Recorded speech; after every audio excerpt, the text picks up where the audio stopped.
Turns out these two game technologies solve the virtual reality problem. So the inventor of the term virtual reality, Jaron Lanier, has said since the late 70s that nobody's going to care about virtual reality if A, you need a dedicated room to make it work, or B, the person using it has to wear uncomfortable stuff on her head.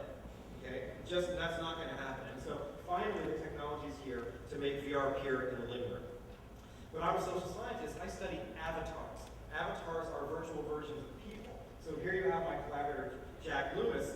Anytime I'm an experimental subject, that's what I do. I run experiments on people. I'm going to talk to you about a bunch of findings. Every time we run an experiment, many people, we call them subjects, come to the lab, and then I see what happens when I put them in VR, and see what happens to their brain. When subjects walk in, we take 2 photographs of them, and then 10 minutes later, after using it just like him, and you can view it from any angle. You can view it from any angle. We can animate it. It's just like any other digital object. It's captured all of the variants in your head. These are so real that we work with the federal government in the United States to use them for police identification. So in 15 minutes, you come to my lab. After a few photographs, I built an avatar that looks just like you. But it's not enough just to look like you. It's also got to behave like you. And from a single webcam, without putting anything on the person's face, I can capture emotions and your facial expression. So here you see a subject looking in front of a webcam. As he moves his head, you can see the real-time video of him. On the right is the avatar that I'm animating his facial expressions that I'm capturing just from one cheap camera. So computer vision sees what his physical face is doing, and in real time draws his avatar face to be doing the same thing. Where? Norway. Oslo, Norway. Later on, when Helge moved back from the United States, moved back to Norway, he did his best to try to teach me how to downhill ski on the icy slopes of Norwegian mountains. But I'm a Southern California boy who grew up on surfboards and waves in the ocean, and skis didn't fit very well on my feet. So I handed to Helge for trying to give me an indication of what it's like to enjoy the Norwegian winters.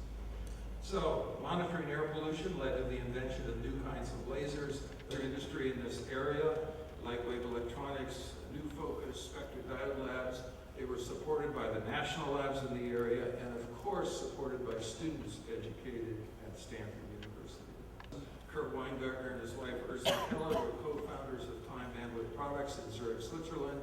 And here's a photograph of our reunion last year, where some 200 former students, PhDs, came back to the Ginston Laboratory. Silicon Valley today remains Hewlett-Packard. It's a giant relative to other companies. These numbers are about 3 years out of date, so just take them as relative numbers, not absolute.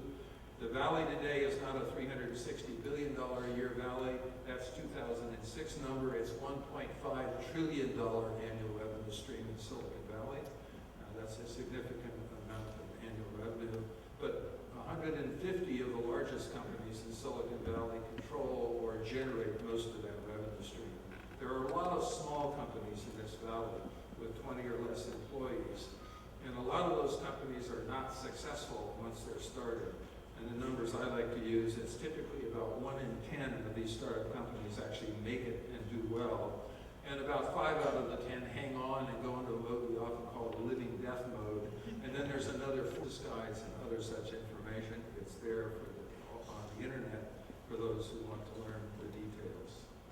Let's move now to Silicon Valley and factors. You transferred technology from Stanford to Silicon Valley. Your inventions at Stanford led to the growth of Silicon Valley. In the Dean of Research office in 1989, when I served in that office, we asked the question, how many companies use Stanford technology, either directly or indirectly? And we hired some help over the summer. Your automobile. And of course lasers are used for all of the communication that you use on the internet, on your cell phones, are all driven by lasers in a fiber.